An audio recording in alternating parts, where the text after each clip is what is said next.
నమస్తే. శ్రీ గురుభ్యో నమః. శ్రీమాత్రే నమః. ప్రేక్షకులందరికీ శ్రీ క్రోధినామ సంవత్సర శుభాకాంక్షలు. కొత్త సంవత్సరం తెలుగువారికి, ముఖ్యంగా హిందువులకి కొత్త సంవత్సరం అనగానే మనకి ఆనందోత్సాహాలతో, కొత్త ఆశలతో, పొంగొత్త ఊహలతో ఈ సంవత్సర కాలం అంతా మనం ఎలా ఉండాలి, ఎలా ఉంటే బాగుంటుంది అని ఆశలన్నీ కూడా ఒకచోట కుప్పబోసి ఆ ఆశలకి అనుగుణంగా మన ఆశయాలు ఉండాలని కోరుకునేటువంటిదే ఉగాది. ఉగాది అనగానే మనకి ముఖ్యంగా గుర్తొచ్చేటిది పంచాంగ శ్రవణం.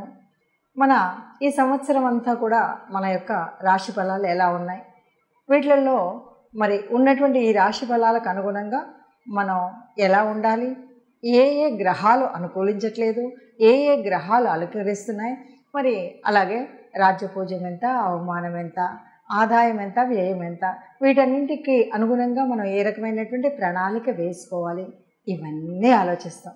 అసలు పంచాంగానికి పూజ చేయకుండా ఏ తెలుగిల్లు కూడా ఉండదు. ఉగాది అనగానే ముఖ్యంగా మనం పంచాంగానికి పూజ చేసి తిథి వార నక్షత్ర యోగకరణాలన్నింటితో కూడా కలిసి మనకు ఎలా ఉంటుంది ఈ సంవత్సర కాలం అని చూసుకునేటువంటిది. అందులో భాగంగా మనం ప్రతి మాసం చెప్పుకునేటువంటి మాస ఫలితాలు కానీ, పక్ష ఫలితాలు కానీ, అలాగే ఈ సంవత్సర కాలం క్రోధి నామ సంవత్సరంలో ఒక్కొక్క రాశి వారికి ఎలా ఉంటుంది అంటే ఇది పూర్తిగా యాజ్ ఇట్ ఈజ్గా ఇలాగే ఉంటుందన్నది కాకపోయినా మనకి గ్రహాల యొక్క గమనాన్ని బట్టి ఇది ఎంతవరకు మనకి ఈ సంవత్సర కాలం ఎలా ఉంటుంది, రాబోయే ప్రమాదాలేంటి, వచ్చేటువంటి అదృష్టాలేంటి, వ్యాపారం కానీ, ఉద్యోగం కానీ, సంతానం కానీ, అన్ని విషయాల్లో మనకి ఎలా ఉంటుందో చెప్పేటువంటి విషయమే. దానికి ఒక్కొక్క రాశి యొక్క ఫలితాలు ఎలా ఉన్నాయి ఈ సంవత్సర కాలానికి చూద్దాం. ఇప్పుడు ఈ సంవత్సరం మనకు వచ్చేటువంటి సంవత్సరం పేరు క్రోధి. ఎందుకంటే ప్రభావ శుక్ల అంటూ చెప్పుకునేటువంటి ఈ సంవత్సరాలలో మనకి ఇప్పుడు వచ్చేటువంటిది క్రోధి నామ సంవత్సరం. ఎన్నో సంవత్సరం అంటే 38వ సంవత్సరం. ఈ 38వ సంవత్సరంలో మనకు ఎలా ఉంటుంది అంటే పేరుని బట్టే మనకు కొంత అర్థమవుతూ ఉంటుంది. ఎందుకంటే ఇవన్నీ కూడా ఈ సంవత్సరాలన్నీ కూడా బ్రహ్మ మానస పుత్ర నారద మహర్షి యొక్క మానస పుత్రికలు అంటుంటారు ఒక్కొక్క సంవత్సరాన్ని. మరి ఈ సంవత్సర నామాలని బట్టి కూడా మనం కొంత ఫలితాలని అంచనా వేస్తూ ఉంటాం. క్రోధి అంటే ప్రతి ఒక్కరికి కూడా ఓ రకంగా కోపం రావడం ఇలాంటివన్నీ ఉంటాయి. ఎందుకంటే ఇక్కడ ఉండేటువంటి నవనాయకుల యొక్క స్థితిగతులను బట్టి ఈ పరిస్థితి ఉంటుంది. మరి అలా ఉన్నప్పుడు ఏం చేయాలి, ఎట్లా చేయాలి అనేటువంటిది తెలుసుకుందాం. దానికి ఒక్కొక్క రాశి ఫలితాన్ని మనం చూద్దాం. మిథున రాశి వారికి క్రోధి నామ సంవత్సరంలో ఆదాయ వ్యయాలు ఎలా ఉన్నాయంటే ఆదాయం 5, వ్యయం 5. అంటే వచ్చింది ఎంత వస్తుందో అంత ఖర్చు అవుతుంది. రాజ్యపూజ్యం 3, అవమానం 6. అవమానం పాలు కొద్దిగా ఎక్కువగా ఉంది కాబట్టి ఎవరితో అయినా మాట్లాడేటప్పుడు కాస్త జాగ్రత్తగా ఉండాలి అనే విషయాన్ని గుర్తుపెట్టుకోవాలి. ముఖ్యంగా ఈ రాశి వారికి మే 1 నుండి అంటే గురుడి యొక్క సంచారం ఉంటుంది కాబట్టి మే 1 నుండి సంవత్సరాంతం వరకు కూడా వ్యయస్థానంలో గురుడు లోహమూర్తిగా ఉంటాడు.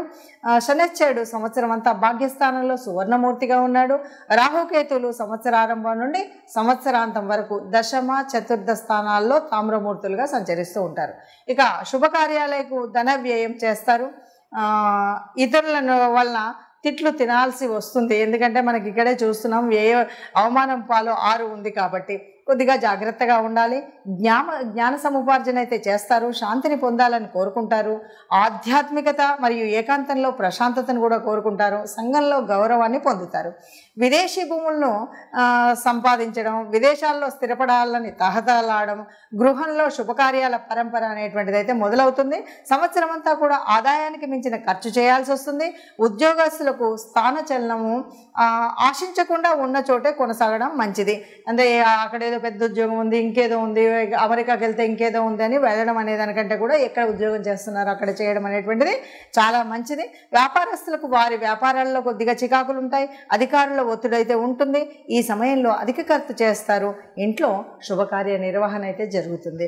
ఇక మిథున రాశి వారికి గురుడు అక్టోబర్, నవంబర్, డిసెంబర్ నెలలో వక్రించి వ్యయరాశిలో సంచార సమయంలో కాస్త శాస్త్ర సాంకేతిక పరిశోధనలు జ్ఞానాన్ని విస్తరించుకొని విస్తృతమైన విషయాలను అన్వేషించి పరిశోధనలో రాణించి నూతన ఆవిష్కరణలు చేసి వ్యక్తిగతంగా వృద్ధి పొందేటువంటి అవకాశం ఉంది. ఎవరైతే సైంటిస్ట్ అండ్ కొంచెం పరిశోధనాత్మకంగా ఉన్నారో వాళ్ళకి మాత్రం మంచి స్థితి అని చెప్పొచ్చు. వ్యాపారస్తులు అనేక కొత్త మార్గాలు వ్యాపార విస్తరణ అయితే జరుగుతుంది. అలాగే కిరాణా ఫ్యాన్సీ వ్యాపారస్తులకు అధిక లాభం వస్తుంది. సంస్థల యజమానులకు సామాన్య ఫలితాలు ఉంటాయి. అలాగే శని భాగస్వామ్యం నందు జీవన గమనంలో ఆకస్మిక సంఘటన అదృష్టం పై ప్రభావం చూపెడుతుంది. ఈ రాశి వారు నిరాశను అధిగమించి సకల కార్యాల్లోనూ వీరికి జయం కలుగుతుంది. పితృవర్గం నుండి కొంత చెడు అనుభవాలు అయితే ఎదురు చూడవలసి వస్తుంది. ముఖ్యంగా మనం ఇలాంటి అనుభవాలు రాకుండా ఉండాలంటే వెంకటేశ్వర స్వామి ఆరాధన, అట్లాగే కొంచెం శనేశ్వర స్వామికి కూడా కొంత మనం అభిషేకము ఆరాధన చేయడం అనేటువంటిది చేస్తే మంచిగా ఉంటుంది. అట్లాగే పాకిస్తాన్లో ఉన్నటువంటి శనీశ్వరుడు సువర్ణమూర్తిగా ఉండడం చేత సంతానంచే ప్రతికూలమైనటువంటి ఫలితాలు ఉంటాయి. కాబట్టి మనం ఆరాధన చేసినట్టయితే అవి తగ్గి అన్ని విధాలా యోగిస్తాయి. భూముల కొనుగోలు క్రమేపీ అన్ని విషయాల్లో ముందంజ ఉంటుంది. ఆర్థిక పరిపుష్టి అయితే కలుగుతుంది. మృగశిర వారి కృషించి పనిచేసే గనక పేరు ప్రఖ్యాతులు గడిస్తారు, ధనాన్ని ఆర్జిస్తారు. ఆర్ద్ర నక్షత్రం వారికి స్నేహితులతో బంధువులతో ప్రతికూల పరిస్థితులు ఉంటాయి. కాబట్టి కొంచెం ఫ్రెండ్స్తో రిలేటివ్స్తో జాగ్రత్తగా ఉండాలి. చదువు ఉన్నత విద్యల్లో ఆసక్తి చూపుతారు. అనుకూల పరిస్థితులు ఏర్పడతాయి. ఇక పునర్వసు నక్షత్రం వారికి మాత్రం ఉన్నతమైనటువంటి గుణాలు కలిగి ఉండడం చేత ఇతరుల చేత వీరు ప్రశంసించబడుతూ ఉంటారు. ఇదండి ఈ రాశి వారి విశేషాలు. విన్నారు కదా. మరి ఈ రాశికి మనకి ఇలా ఉంది అని చెప్పినప్పుడు ముఖ్యంగా ఇది ఒక్కొక్క మాసానికి ప్రత్యేకించి చెప్పట్లేదు, పూర్తిగా సంవత్సర కాలానికి.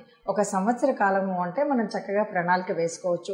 ఏ వ్యవహారంలో ఏ గ్రహాన్ని అనుకూలిస్తుంది, ఏ గ్రహం అనుకూలించట్లేదని చూసుకోవడమే కాకుండా సంవత్సర నామంలోనే క్రోధి అని ఉంది కాబట్టి మనల్ని మనం మానసికంగా కొంత ప్రశాంతతతో, కొంత ఓపికతో, కొంత మనం ఆలోచనని సరిగ్గా వేసుకొని అంచనా వేసుకొని ఒక్కొక్క అడుగు ముందుకు వేసినట్లయితే ఏ కష్టం రాకుండా ఈ సంవత్సర కాలం అంతా సుఖంగా సంతోషంగా ఉంటాం. ముఖ్యంగా మనం ఆశించేది ఏంటి అంటే అందరం కూడా సంతోషంగా ఉండాలి, అందరం కూడా ఆనందంగా ఉండాలి, అందరికీ అన్ని ఉత్సాహంగా చైతన్యంతో కూడినటువంటి పనులే జరగాలి. అందుకే మనం కొత్త సంవత్సరం అనగానే నవనవలాడుతున్నటువంటి ఆ చైతన్యం అంతా కూడా ప్రకృతిలో అంతా కూడా పరవశించి కొత్త చైతన్యాన్ని, కొత్తదనాన్ని, కొంగొత్త ఊహలతోటి కనిపించేటువంటి ఒక ప్రకృతి తత్వాన్ని మనం ప్రేమిస్తాం, ప్రకృతి తత్వాన్ని పూజిస్తాం. ఆ ప్రకృతి తత్వాన్ని పూజించేటువంటి మనకు, ప్రకృతిలో పరమాత్మ ఉందని చెప్పేటువంటి మనకు గ్రహాల యొక్క అనుగ్రహం కలగడం కోసం చేసేటువంటి పూజా విధానం ఉంటుంది. అందుకే మనం పంచాంగాన్ని పూజించాము.